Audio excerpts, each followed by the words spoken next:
I am here to welcome you once again and thank you for coming out this evening to the Earth Day Town Hall, Hands Off Our Planet. We are here to confront not only the climate crisis, but also the affordability crisis here in New Jersey.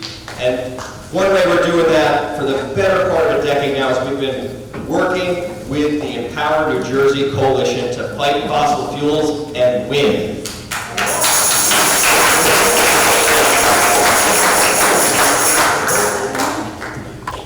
Empower New Jersey is a coalition of over 140 climate, environmental, social action, faith, and labor groups united for bold climate action here in our state. We've been able to stop dirty energy projects like the Woodbridge gas plant, like the New Jersey Transit gas plant, and like the Nessie pipeline.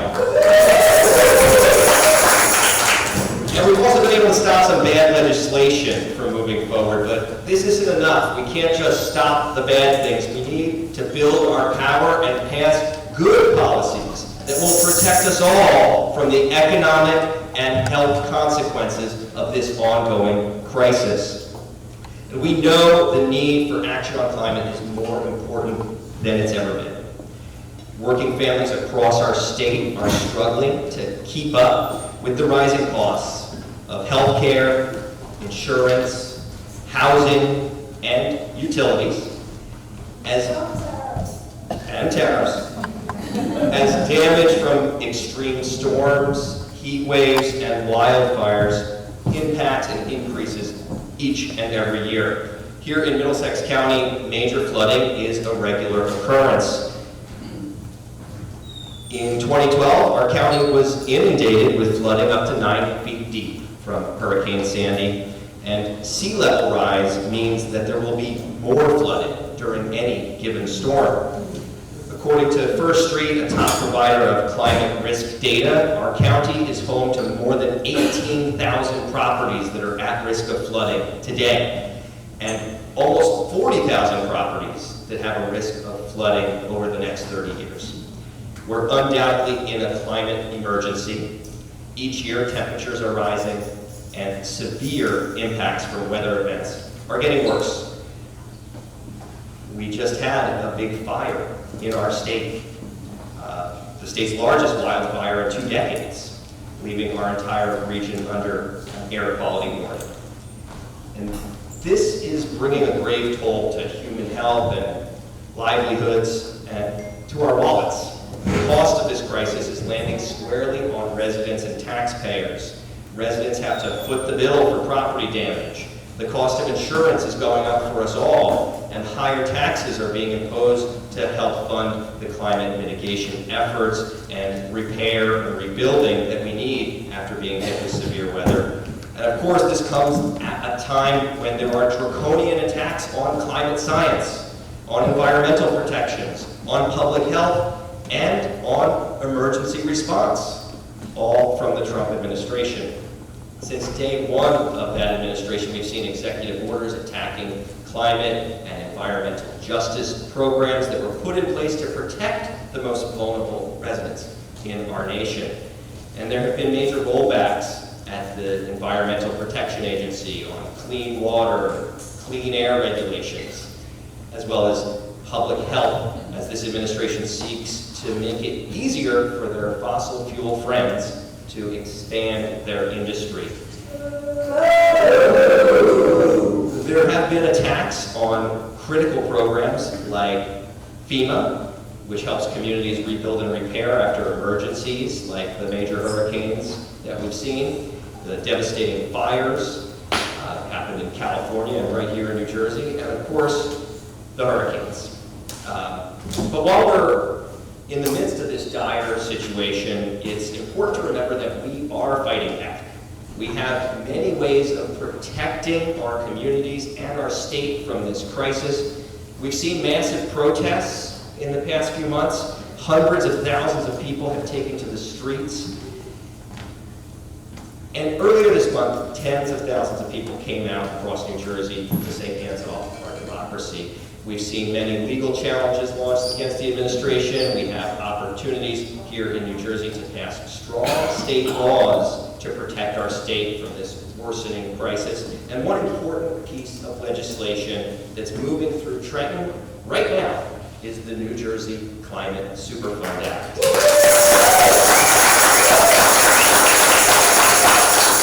This bill would make polluters pay for the cost of climate change. And by polluters, we mean the biggest fossil fuel companies that operate in New Jersey, who for decades have polluted with impunity, knowing that their industry was causing this crisis and trying to cover it up. Now, the Climate Superfund Act would impose a charge on these companies, big ones like Exxon, Shell, and BP, those who have emitted over 1 billion tons of greenhouse gases since 1995. We estimate this bill could raise $2 to $3 billion per year that would be available to local governments for anything from emergency cleanup after severe weather to building climate resilient infrastructure.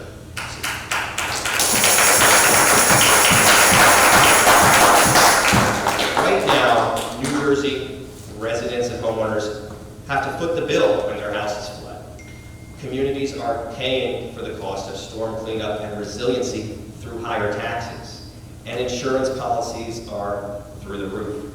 But a climate superfund would give us an opportunity to shift that cost burden off of individuals and on to the corporations responsible. And this is popular legislation that people want to see passed. The bill's moving through the legislature. It's already passed through the Senate and Assembly Environment Committees. The bill's received strong support with over 30 legislators now co-sponsoring and more than 30 municipalities across the state adopting resolutions to call for the legislature to pass it. People are ready to make polluters pay and help New Jersey address this crisis. So as we get into the formal speaking program this evening, I'm very excited that we're going to be joined by one of the Climate Superfund Act's co-sponsors. But first we're going to hear from some local leaders, and it's my pleasure to hand it off to North Brunswick's mayor. As you may know, North Brunswick lost their municipal building in 2021 due to damage from Hurricane Ida. Now, 4 years and many millions of dollars later, the building has reopened. And after we hear from Mayor Womack, we're going to have a few more elected leaders, and we'll hand it off to some leaders of our co-sponsoring organizations. But for now, I'd like to welcome North Brunswick Mayor Francis Womack.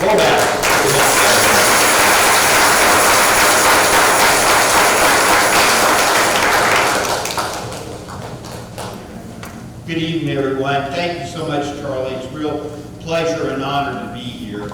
Our municipal building was not built in a flood area. It was, but we didn't know it. It was built in 1998. It was new, it was nice. You probably passed it. It's right on Herman Road in North Brunswick, getting to and from, trying to go east to west in Middlesex County. You passed it. The night of Ida, I started getting calls saying, hey, you know, the building's flooding. The building's flooding. I might as well have been living in Las Vegas and hearing the same thing, because it didn't register that our building that has never had any flooding, that never had any problems, that had never been designated as a place where flooding could occur, was having a problem. Then the next thing you know, the doors have blown open literally in the basement. Our police doors have been forced open. Everything in the entire basement has been lost immediately, all of our historical records, all of our documents, and it just continued to rise throughout the night. Well, by the time everything was shut down a few days later, not only was the basement ruined, but the mold and everything had begun to spread throughout the building. So here we are, more than $20 million later, trying to fight with our insurance companies still to try to get what we can. And I'm in an awkward position as the mayor, because all these years when people are saying to me, why aren't we back in the municipal building? Why aren't we back in the municipal building? Well, we got to get the money from the insurance company.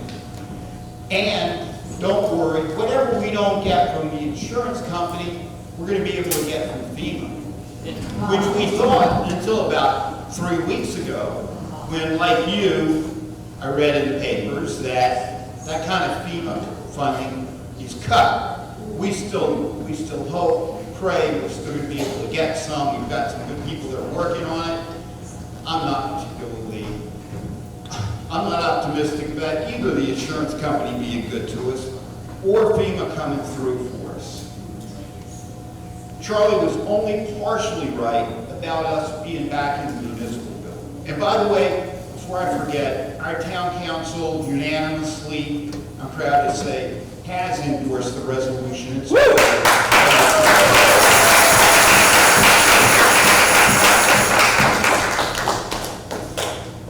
But we're not back in our building because, well, one thing we wanted to do, one thing that the feds were encouraging us to do before last year was to make sure that we understood not only that everything had to be rebuilt to a better standard, which everything must now, but that we should take a part of our municipal building, like every municipal building we build in the future, and it needs to be a resiliency center. It needs to be a place where the people who have to face whatever the climate issues are in the future, because we know there's going to be a lot of them, big and small, there needs to be a place in every town where night or day, whenever it happens, you can go. That's our resiliency center. Just like the coffee back there, it's always going to be there for people anytime there's something happening. And there was good federal funding for it until about 2 weeks ago. And then same thing, whack. We're still going to have our resiliency center. We're still going to make sure that it's a place where people can come no matter what the crisis. But our taxpayers may be paying a bigger percentage of it than we had hoped that they would have to do. We live in a time, I'm 68, and I think people of my generation must demonstrably admit that we live in the most selfish generation that has occurred. I'm flying out tomorrow, thank goodness, to see my grandson out in California. But when I look at him, I don't want to hang my head. I want to be sure that I've done what I can to try to stop being the selfish generation and pass them off to them. That I'm not sitting here going like we've always gone and letting the millionaires, billionaires get richer while we get poorer and our situation gets worse. So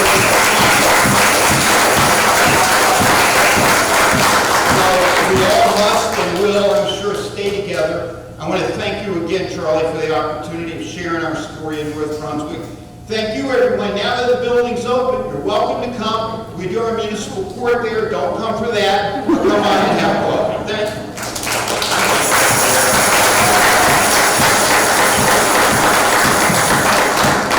Thank you so much to Mayor Womack and the North Brunswick Council for joining our campaign to pass the New Jersey Climate Superfund Act.